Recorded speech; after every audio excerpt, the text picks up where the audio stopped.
बहुत समय पहले की बात है। उत्तनपाद नामक एक राजा हुआ करते थे। उनकी 2 रानियां थी।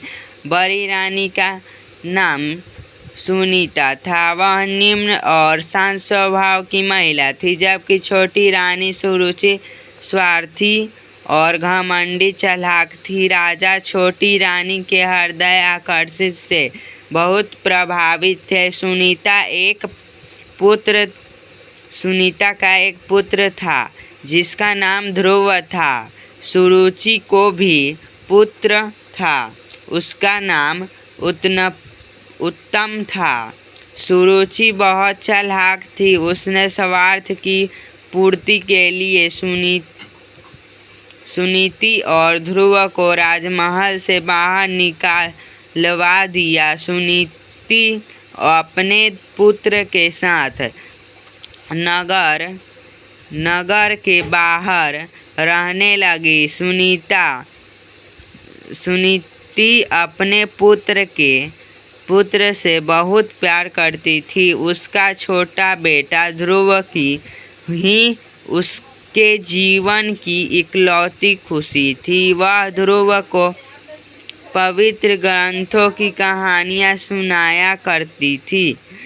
ध्रुव को पवित्र ग्रंथों की कहानियाँ सुनाया करती थी।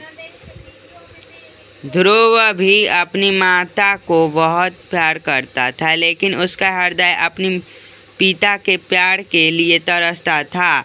एक दिन अपनी माता के मना करने के बावजूद भी वह राजमहल से अपने पिता के पास चला गया। जैसे ही पिता की गोद में बैठने का प्रयत्न किया, उसकी सौतेली माँ ने उसे तिरस्कृत कर दिया। इस बात का ध्रुव को बहुत दुख हुआ। उसने अपनी माता से सीखा था कि तपस्या से भगवान को प्रसन्न किया जा सकता है। वह माता के मना करने के बावजूद भी जंगल में तपस्या करने के लिए चला गया। उसकी घोर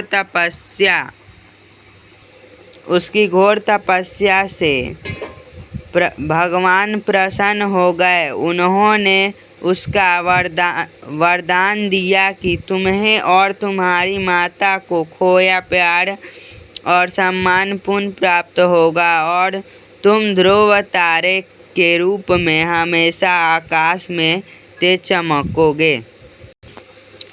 भगवान के आशीर्वाद से ध्रुव को अपने पिता का सिंहासन प्राप्त हुआ और उसने कुशलता और योग्यता से शासन किया। उसके बाद जैसा कि भगवान द्वारा उन्हें वरदान मिला था, वह ध्रुव तारे में परिवर्तित हो गए। इसलिए आज भी ध्रुव तारा आकाश में हमें यह विश्वास दिलाता है कि ईश्वर के प्रति सच्चा विश्वास और समर्पण कभी भी व्यर्थ नहीं जाता है और उसका फल अवश्य प्राप्त होता है।